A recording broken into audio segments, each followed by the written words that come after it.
Ya estamos llegando casi a las 10 de la mañana y momento de hablar de otros temas, en este caso de los partidos políticos y las ideas, que es el último libro del profesor Oscar Brando. Se trata de un ensayo donde recorre parte de la historia de nuestro país, vinculando la política y la cultura, y para conocer los detalles lo recibimos en esta mañana. Bienvenido.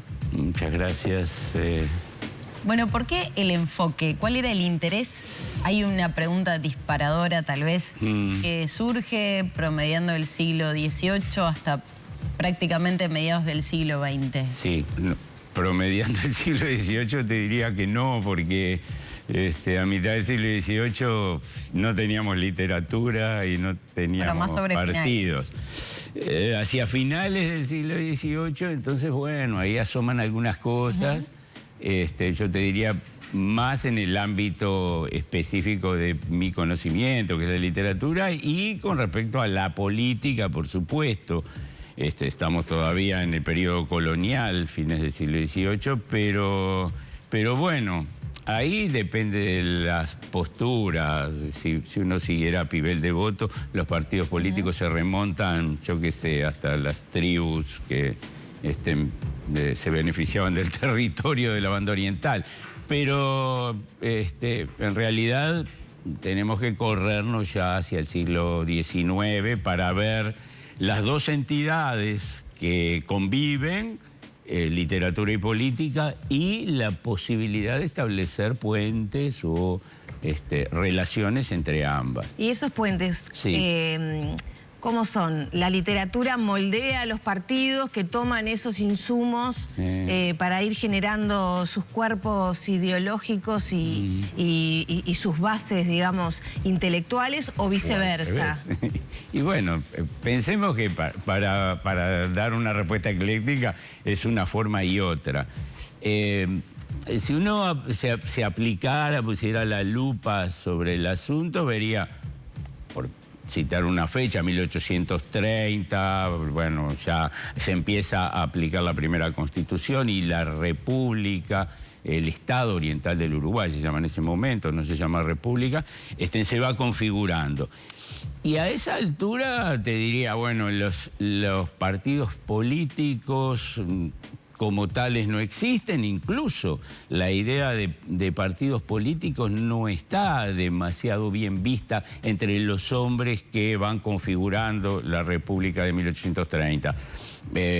Hay una constitución hecha por la élite intelectual del momento, y después están los caudillos que sí provienen de la historia anterior, de las luchas por la independencia, pero que son bastante rebeldes en reconocerse como partidos.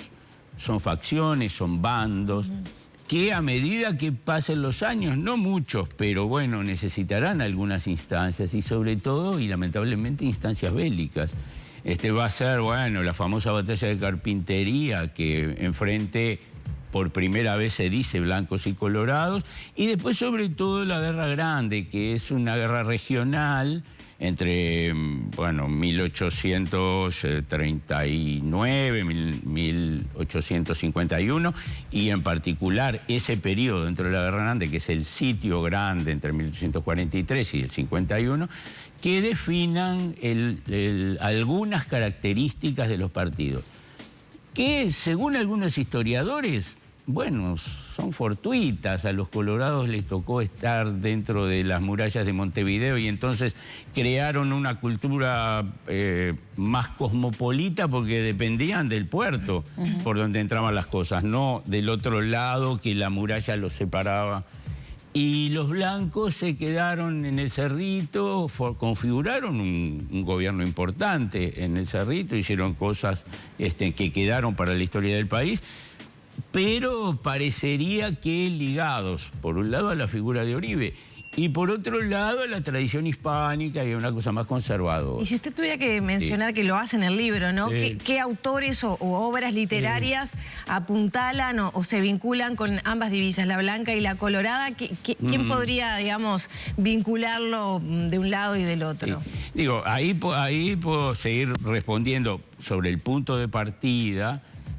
Y me parece que, bueno, por lo menos para el caso del Partido Blanco, la figura de Bernardo Prudencio Berro es sustancial, porque Berro es una gran figura.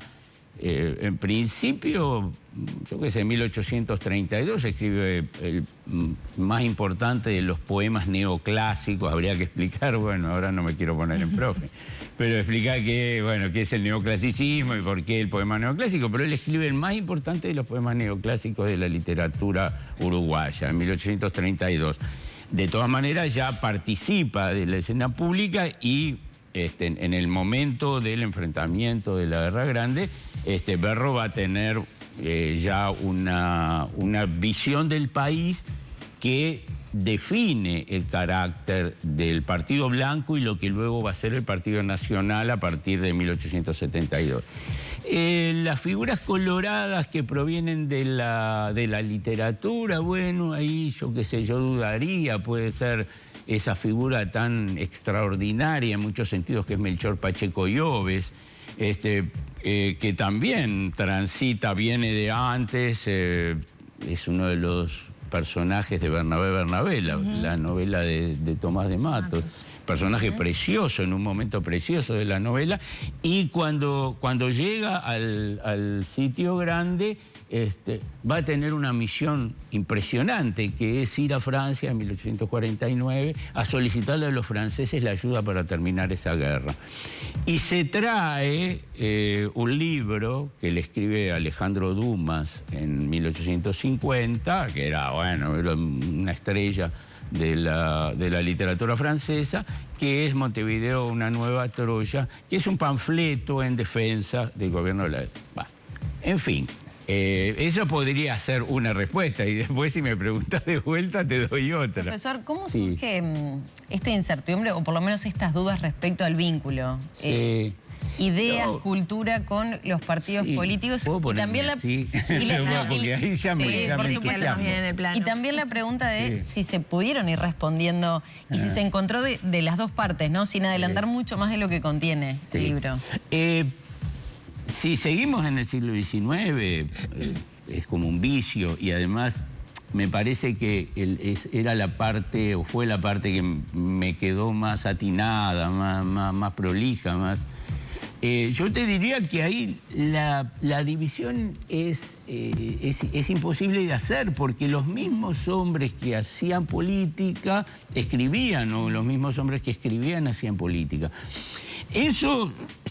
podríamos decir, sucede siempre. No es que tuvieran el privilegio de los hombres del XIX, pero te diría, hasta fines del siglo XIX, perdón, principios del siglo XX, esos hombres de letras que escribían literatura lo hacían casi siempre, no únicamente, pero casi siempre al servicio de ciertas ideas. A veces se tomaban vacaciones y escribían cualquier cosa, la Oda a la Sandía o yo qué sé, que uno puede encontrar en esas antologías del siglo XIX. O la gran figura de Francisco Acuña de Figueroa, el autor de Nuestro Himno, que es un poeta vastísimo, dilatadísimo, y que escribió de todo, y que escribió cosas graciosas y cosas pornográficas y cosas... pero la propensión a escribir sobre ideas y a darle, como me preguntabas tú, a los partidos políticos los insumos necesarios desde la literatura o desde la construcción de ideas para que esos partidos se fueran formulando. Hay una cosa que dice Pibel Devoto que es muy interesante. En los años 30 del siglo XIX no eran los partidos los que ponían las ideas. Los partidos, bueno, si digo que los partidos no tenían ideas, siempre va a venir alguien, ahora viene corriendo alguien a decir, esta bestia, ¿cómo va a decir que los partidos no tenían ideas? Bueno, las escondían un poquito. Los partidos no habían... Lo que le proporcionaba ideas era la prensa. Es decir, los debates de la prensa y los medios de prensa que se desarrollan en el siglo XIX son los que les dan... Y eso a partir del razonamiento de ideas y a partir también de los de los acontecimientos literarios, ¿no? Bien, ahí ya tenemos el último capítulo del libro que está más vinculado a la década de los 60, pero ya nos quedamos sin tiempo. Capaz que una brevísima referencia a justamente cómo fue la evolución ya con la aparición del tercer partido en juego, el Frente Amplio, ¿no? Yo te diría, claro, lo que yo digo sobre el siglo XIX parece desaparecer en algún momento, y ahí yo creo que la figura de Rodó es una figura fundamental para establecer el quicio entre ese siglo XIX tan comprometido y un siglo XX que empieza en el 900 con una literatura que puede aislarse o puede desentenderse. Recién citaban a Quiroga. Bueno, ¿cuál es el carácter político de la mayor parte de los cuentos de Quiroga? Hay cuentos de Quiroga que son muy políticos, ¿no? Los Mensú, por ejemplo. Pero después, claro, en la década del 60 vamos a tener acontecimientos políticos que vuelvan a comprometer al escritor. Pero no es solo en los 60, en los 30, en los 40 y en los 50. El compromiso del escritor con las causas políticas, iba a decir las causas populares, pero no únicamente con las causas populares, va a ser un hecho muy relevante en los años 60. Y después, bueno, la formación del Frente Amplio tampoco es una novedad en el tránsito de las ideas. Hubo partidos de ideas en el siglo XIX, hubo partidos de izquierda a lo largo de todo el siglo XX. El Frente Amplio, cierto, es una coagulación muy especial. Se decía en algún momento que las ideas eran de izquierda. Bueno, ahora parece que la derecha, con la famosa batalla cultural, debate esa situación. Bueno, y quiere proponerse en el centro de la cultura. Eso no está en el libro. El libro para el siguiente. Termina en el 72. Profesor, y para el siguiente me invitan. ¿Cómo no? Con Le agradecemos mucho que nos haya visitado y por supuesto invitar a todos a que pasen por su librería de confianza a conocer esta obra. Muchas gracias. No, gracias por la clase. No, ahí está. Cerramos por aquí la entrevista. Eso era lo que no quería. Con el profesor Oscar Brando, profesor de literatura y crítico literario, además integrante del Sistema Nacional de Investigadores de la ANI. Vamos a actualizar ahora otras noticias.